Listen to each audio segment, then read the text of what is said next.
Hello, my name is Kelsey, and on this first video for Copycat, we're going to be talking about The Haunting of Hajji Hotak by Jamil Jan Kochai, and specifically we're going to talk about the first sentence, but I do have the first three here, and yes, this is a single sentence.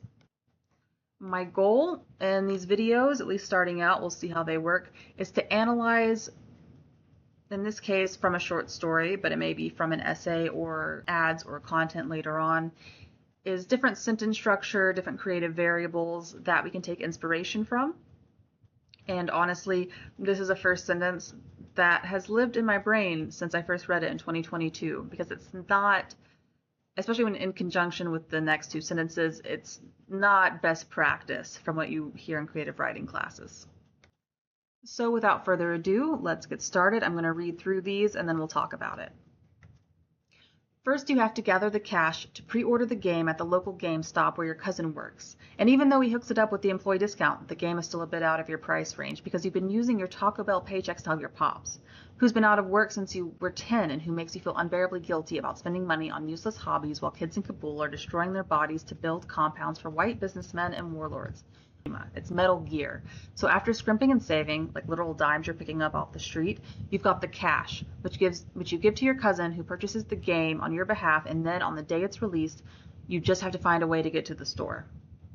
But because your oldest brother has taken the Civic to Sac State and you're hauling 260-pound ass on a bicycle you haven't touched since middle school, regretting all the Taco Bell you've eaten over the past 2 years, but thank Allah if he's up there. You ride with such fervor that you end up second in line, and it's your cousin himself who hands you the game in a brown paper bag as if it were something illegal or illicit. Which it isn't, of course. It's Metal Gear, it's Kojima, it's the final game in a series so fundamentally a part of your childhood that often when you hear the Irish Gaelic chorus from The Best Is Yet to Come, you cannot help weeping softly into your keyboard. For some reason, writing back home is easier. So why did I talk about these first three sentences when I could have just gone straight into the main topic?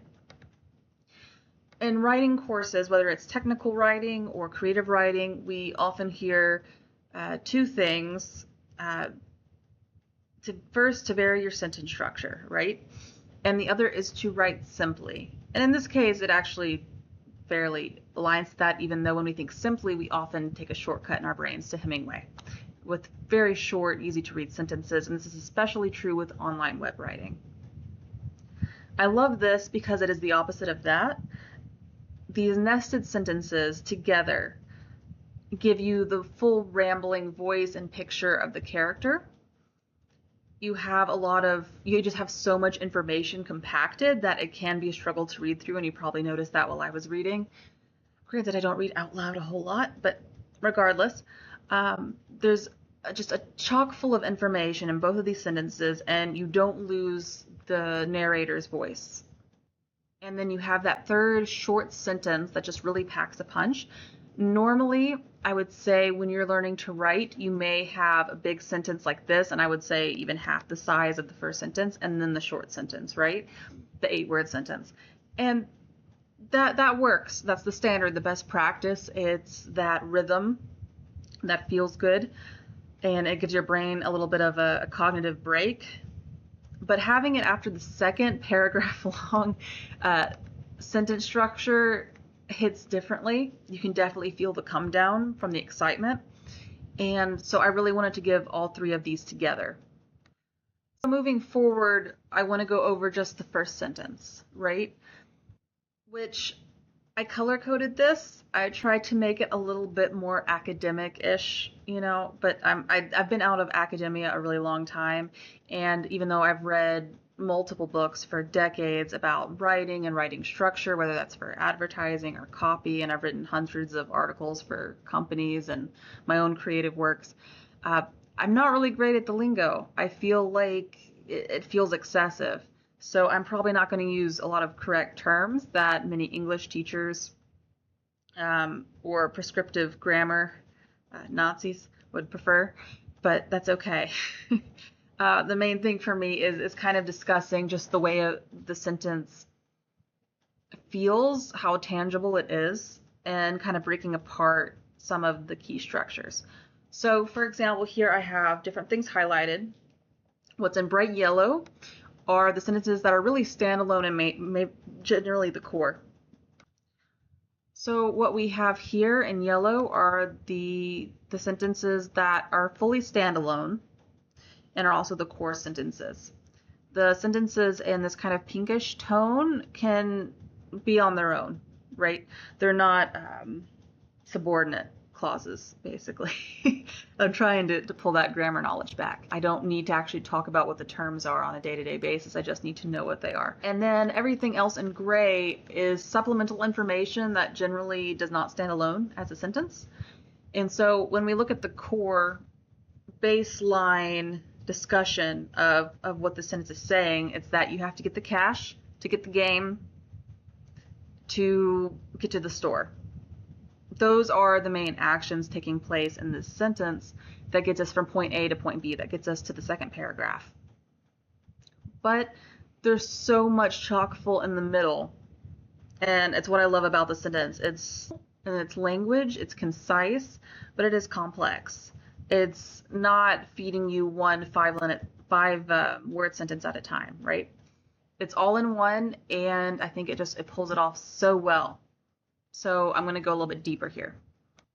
Everything is linked to getting the cash, right? We have so many details about that and why it was difficult. Not only is there an employee discount involved for whom we have to introduce the cousin, Taco Bell, but you're using those paychecks to pay your father. Your father's out of work. Why is he not spending money? What is the main problem there? Probably post-traumatic stress from what's going on in Afghanistan during the time this book is written. And we don't really have a whole lot of detail there, but for those of us who have grown up in the U.S., we remember the war in Afghanistan at a very minimum. And if you've been keeping up with the news, we know how horrific it was for the people. And that's not even counting the Soviet. And there's a lot behind this, and I won't go into it because I'm honestly not an expert on the topic. I'm speaking to what I've mildly researched when reading the book, as well as my own lived knowledge of seeing it in the news and other media sources. But we can see even from this sentence, it's hit it up. Kids in Kabul who are destroying their bodies to build compounds for white businessmen and warlords. We automatically have that conflict, but it's linked very, very closely to something that is antithetical to the concept of war, which is a video game, but of course Metal Gear is also war-based. So there's a lot of really interesting details that just coincide in this sentence. I love the fact that it uses parentheses here, like literal dimes you're picking up off the street to add even more detail, which finally he's got the cash, which he can give to his cousin, who purchases the game. So that's the first kind of rundown. We have all of these details that work in tandem with each other in this nested sentence. Another thing I really want to focus on as I'm reading it through for like the 5th, 6th, 10th time today is you have a reversal towards the end of the sentence that links back, loops up to the beginning, but also takes us to the next paragraph. So if we're beginning with getting the cash to get the game at the local GameStop where your cousin works, at the very end, we have you've got the cash to give to your cousin on the day the game is released to get to the store. So you have this mirrored structure with the two primary clauses here that give you the information that sandwich all of it together. It's absolutely beautifully, beautifully done. And so it's something that I think that alone would be worth trying to emulate if we're looking at our own writing. Is there a way that works within the narrative of whatever you're writing that begins and ends in the same way, that mirrors each other within the same sentence or the same paragraph? It's such a very strong structure to have, especially in the beginning. When we talk about narrative structure, especially in creative writing, we tend to think about the end of the entire novel beginning similarly or echoing back to the first line. The fact that he echoes back within the same sentence itself, to me, is extremely beautiful, and I would say takes a lot of work to make that kind of structure this coherent and this beautiful, because it's an absolutely wonderful encapsulation. And of course, you have a lot of different things working in this structure as well. So you have kind of the narrative voice. It's first person, obviously. Well, second person. He's using you. I'm sorry about that to describe it. But it's very conversational, I suppose is what I meant to say. He uses the dreaded M dash that editors love to take out very well here, as well as cursing in a very appropriate spot. We have a lot of alliteration as well. Scrimping and saving is there. I also saw kids in Kabul, bodies to build. So you have a lot of these very auditory compliments coming in that he's using, or strategies that just, it makes it easier to digest something of this complexity when you have that kind of musical tone to it. And then, of course, there's the very tangible items that he's discussing, or very specific details. Nothing is broad. So, for example, we talk about Taco Bell paychecks rather than just paycheck. We use the word pops, which is very specific as well, specific register. Since you were 10, not since you were a kid. Let's see, he takes time to specify that his father thinks the hobbies are useless. We normally stray away from adjectives and adverbs when we think about Hemingway-esque writing and best practices that are just generally given away online everywhere, the same stuff. He does a very good use of using adjectives, still sparsely, but in a very appropriate way. Appropriate isn't really the term I'm looking for. I'm not as good at talking as I am at writing, forgive me, but skillfully. He's using it very skillfully, we'll say that. White businessmen and warlords, specifying who is causing a lot of this tension. And then, of course, we have Kojima here that gets reiterated in the next paragraph, how important Metal Gear is. The literal dimes. That's in the second paragraph. But we can see those use of specific details in this nesting structure, as well as with the alliterative aspects, make it easier to digest as a whole, because a sentence that's a paragraph is a lot for English readers. It's not as common in our standard language, to be honest. When you look at languages like German, where it is very common to have a lot of nesting sentences, it's less of a problem. But here it really helps to have those just different techniques in the sentence. I think everything just pulls together so well in this. I also want to reiterate, because it can be confusing in the way we learn what run-on sentences are, which the way I was always taught, I was always under a misconception that run-on sentences were long sentences, like longer than needs to be. That's incorrect. Run-ons are generally when you have a really long sentence or even a short sentence that just isn't properly grammatically connected. So it's even worth going through, and honestly, this is something I need to do because I have a very bad habit of comma splicing, especially in my first drafts, but understanding how all these connectors work is ideal.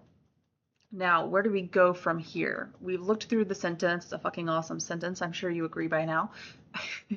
So I would like to do some exercises. I'll leave mine in the description. Please comment yours if you're comfortable with it. There's 2 exercises you can do, and it can be in the same one, the same sentence, or 2. The first is, how many nests can you put in a sentence without it being too much? How many subordinate clauses, how many details can you fit into a sentence? And then mirrors. Do you think you could emulate mirroring that first line with the last line? And then, of course, there's some questions once you revise or want to look at what you've written. You know, what can you tighten? What can you make more concise? What specific details can you add to make it more concrete? And what other creative techniques can you include, like that alliteration or assonance or anything of the sort, can you include to make processing this long of a sentence easier? Because at the end of the day, people will be reading this, and I disagree with the concept of making things simpler so people can understand it, in the sense that we should be able to write complex sentences, complex thoughts, and still have them be easily understood. I think nothing in this sentence is actually very challenging to understand. It's very reader friendly, but we want to make sure that for whatever age range you like to write for, whether that's, I mean, if you're watching this, it may not be child's lit, but blog content, middle school, chapter books, whatever it happens to be, you know, what language can you use to ensure that it's easily understood by the target readers? And what techniques might they be familiar with? So just some idea questions. Do let me know in the comments what you come up with. I hope this is fun. I'm hoping to do a couple others. We'll see where this leads. And if you have any requests or something you would like me to analyze, do let me know. Thanks.